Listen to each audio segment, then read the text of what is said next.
right, that is what we will be looking at today on Talk Time.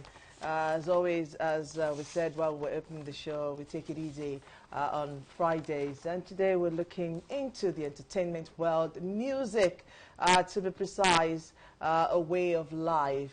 For a lot of people, music is not only emotive but evocative, very didactic, transformative. It can just give you all that you want, depending on what your emotions are at every moment. Gospel music, as you see there, is no exception. As a matter of fact, like culture, like tradition, music is a way of life. Let's delve into it more now with our guest, who is a gospel artist. Of course, we saw his video there. Adigwe is his name, and he's here with us in the studio here to talk about music. Good morning and welcome to the show. Good morning. It's my pleasure to be here. I'm so excited. Thank you very much for having me. Thank you. So we're talking music, but your brand of music, your genre is gospel. Why gospel? Yeah, because I just took that decision that I have to impact life. I needed to be in a space that will give me that latitude, all right, to try as much as possible to impact people positively. And gospel space provided that avenue, so that's why I went into gospel. Right. Music. Yeah. Now, you know, so many people think that with music you can reach, you know, a large audience, irrespective of whether or not they understand the language you speak, or you know, whatever it is you're depicting in your music. Music cuts across. Yep. For you, what has the experience been? How did you come into music? A lot of people say, oh, I started singing in the bathroom. I started singing when I was 4 years old. I started singing in my mother's womb. So for you, did you find music, or did music find you? Well, I think music found me because it's what I take as passion. Okay. It has always been in me. Growing up as a child, I had a lot of experimentations with music, but doing it at this commercial scale was what I felt I needed to do to give back to God for all He has done in my life. So I needed to also put out my story there in music to encourage those that might be going through what I have also gone through. You know, the level of hopelessness that gives you that false belief or illusion that you can never make it in life. And somehow, God is just using every single failure to move you closer to where He wants you to be. So I think music found me because I play instruments. So it has always been there that at some point I'll break out and do exactly what I'm doing now. Breakout, you said. I mean, going through your profile here, there's so much. Your background in administration, in economics, you're a part-time lecturer, you were in banking, and your breaking out was into music. I mean, lots of people would wonder, at what point did you make that shift, and is it lucrative? Well, for the gospel space, you really won't want to focus on the financial gains.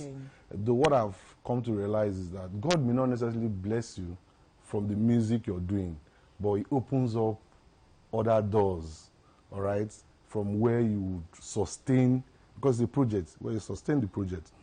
All right, like I said earlier, I took stock of my life, how everything has gone, and I just needed to inspire people.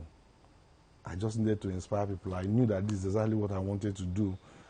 In most of my songs, I was actually telling my stories. Okay. So that whoever is going through the same problem will see that, God will not fail. It's only going to happen at His own time. You see, the challenge we have is that we tend to give God our own standard. Okay, I must graduate at 22, I must marry at 23. That may not be God's plan for you. Right. So if you're not graduating at 22, you're already saying God has disappointed me. or God has failed me. If you're not married at 23, maybe you see your peers, they are all in their husbands, or they all have their family. You say God has failed you. You just allow God, okay, perfect what he wants and what is best for you. Okay. So that's what my music is all about, love and hope.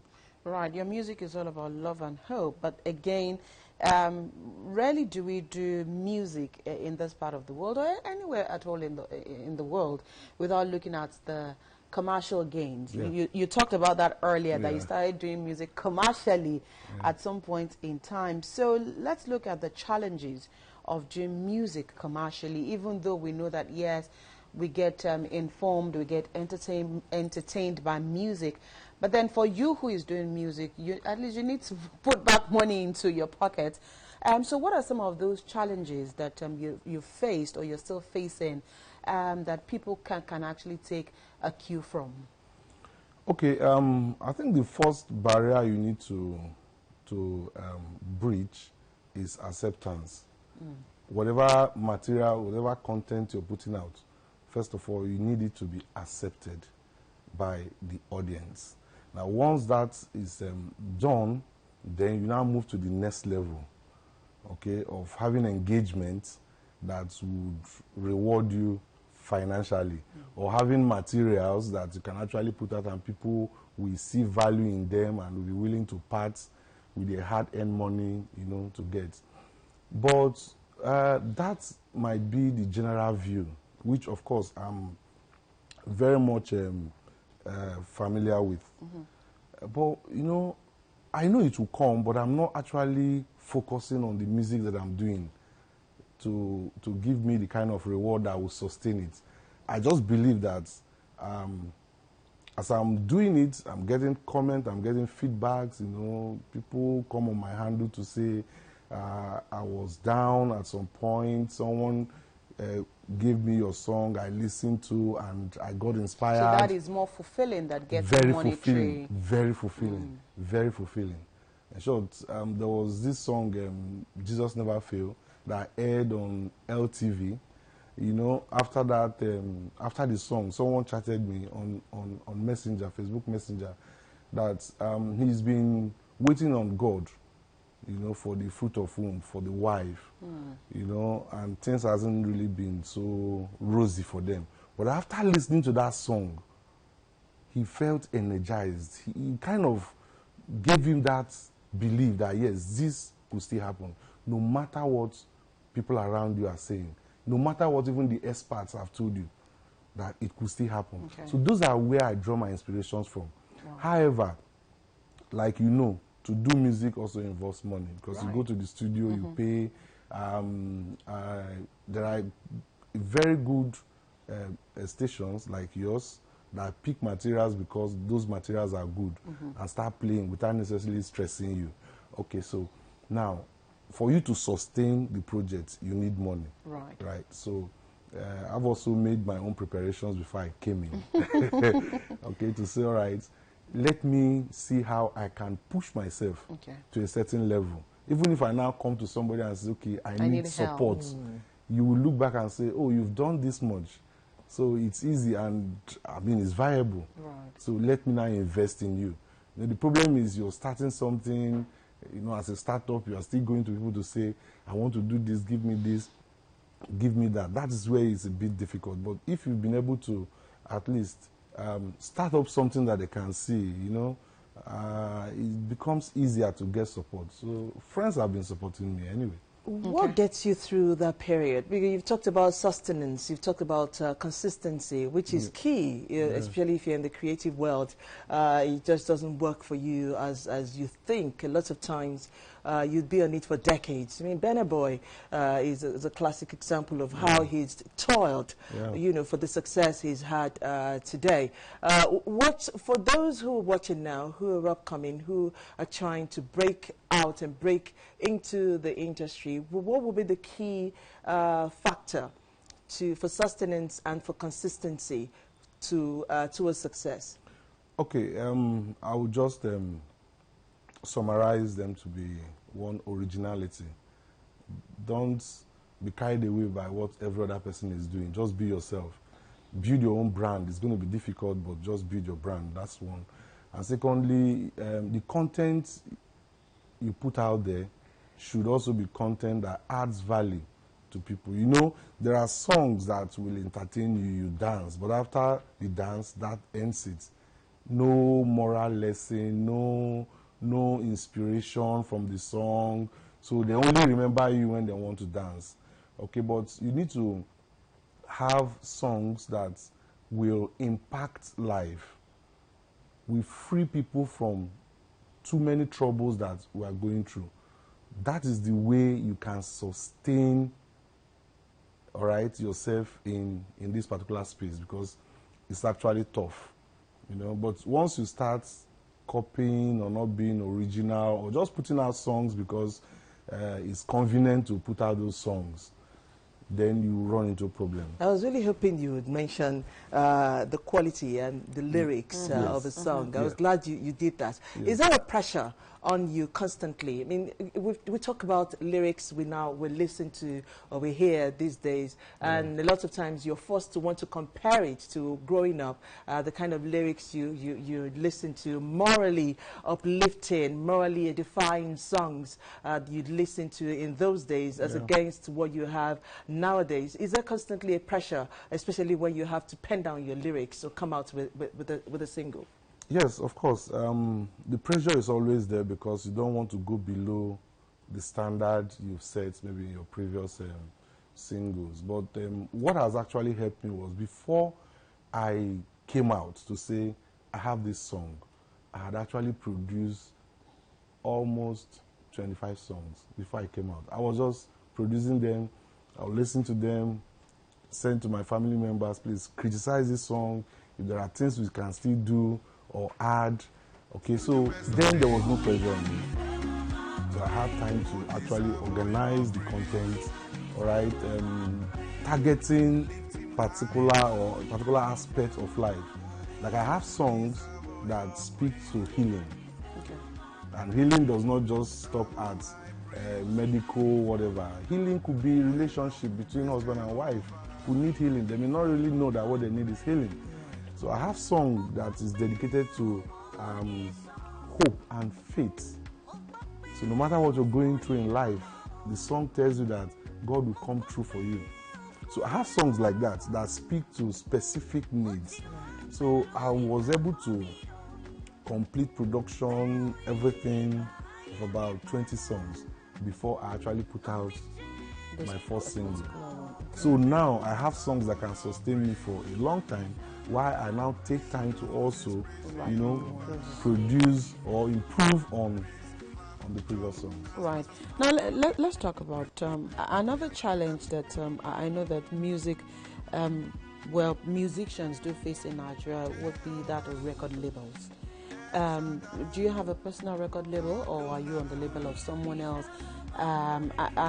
Maybe if you answer that question, it will lead me to to a follow up. Yeah, I'm under a label. Okay. We are building it together.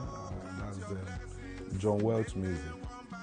Yeah. Okay. So all right. So challenges. What are some of, because sometimes you find that yes, you start with a label, and before you know what is happening, you switch. Sometimes because of workable relationships, sometimes because of finances and all of that. So, I mean, you've been in the industry for a while. What do you think is usually the challenge between artists and their record labels?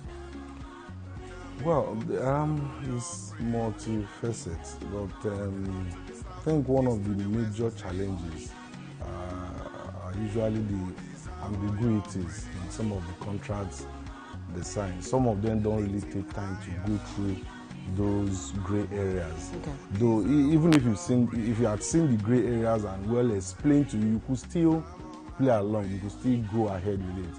But if there are conditions or there are kind of terms that you were not privy to but still in the agreement, when it's thrown at you years later, you just feel like maybe cheated or robbed.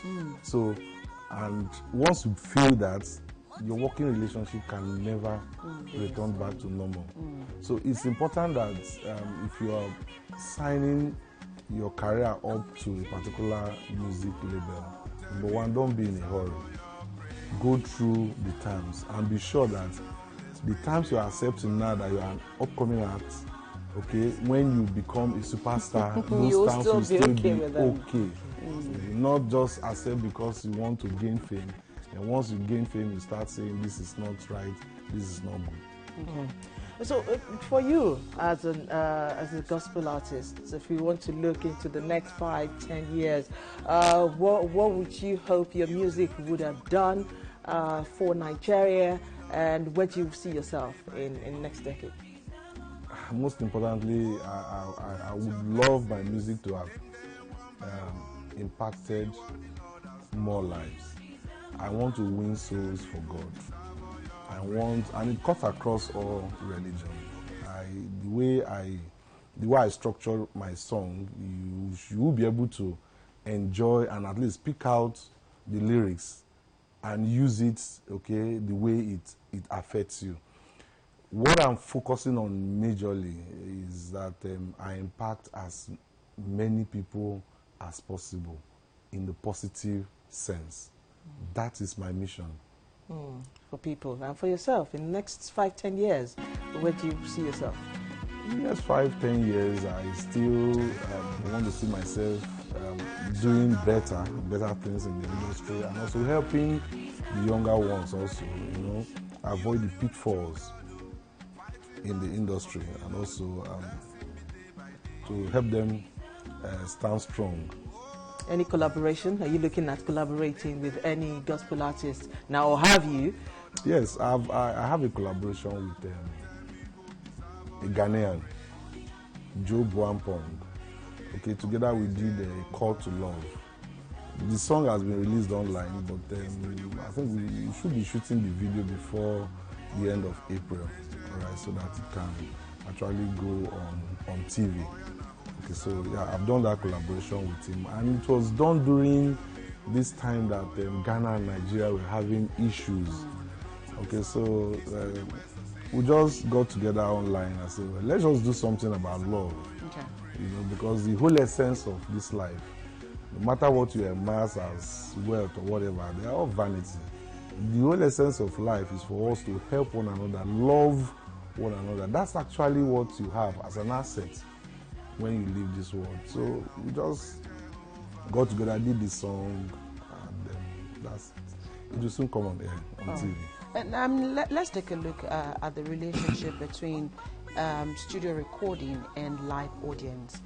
Sometimes that is always too much for artists to handle, because when you are in the studio, you have backups, you have all of the buttons to press, and then you harness your voice. And sometimes when you listen to someone outside the studio, you're wondering, oh, is that truly that person, right? So how best is it to manage, to transit from studio recording to live production, stage performances? Okay, well, as much as possible, even though we have softwares that would kind of enhance your voice, as much as possible,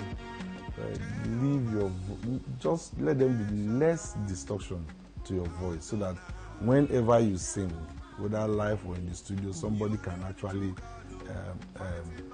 connect the voice. So it's not been a challenge for me, because like I said, I knew I just have to be original. Okay. If this key doesn't work for me in the studio, I will tell you, no, I can't sing to this key. Just change this is the key that I'm comfortable with. So that when I'm also playing live, I tell my guys, this key is the key I'm going to sing on. So. Okay. All right. Okay. And before we wrap up, I know that there are people who are listening to you now, watching you this morning, and have a passion for music, or have the dream of wanting to also do music. What would be your advice for them this morning? What would you want them to take to hold dear towards achieving their dreams? Okay.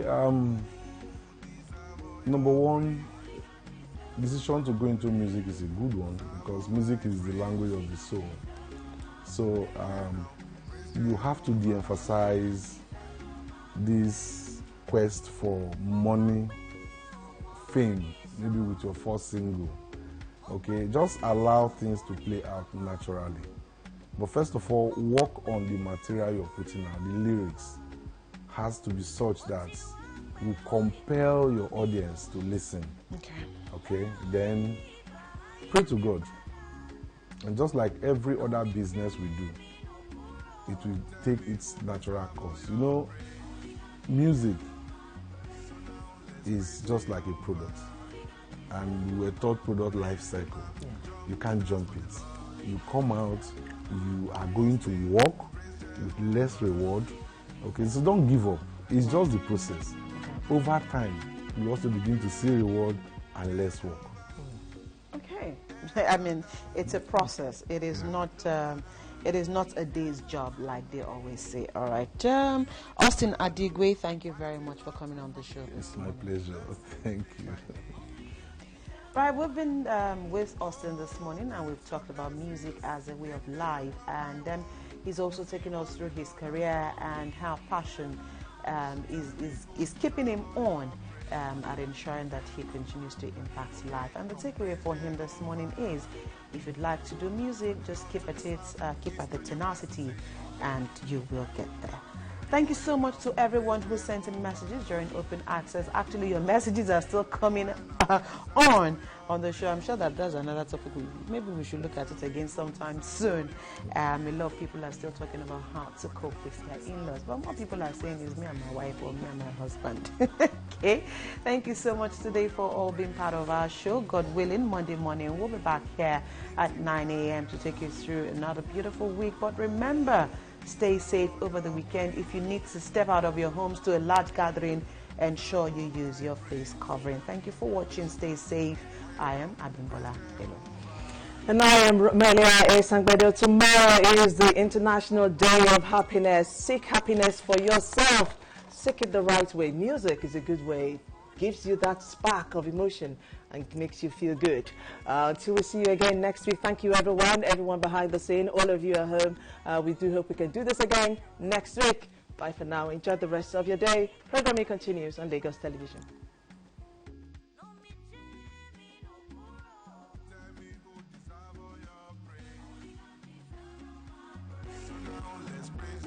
Over.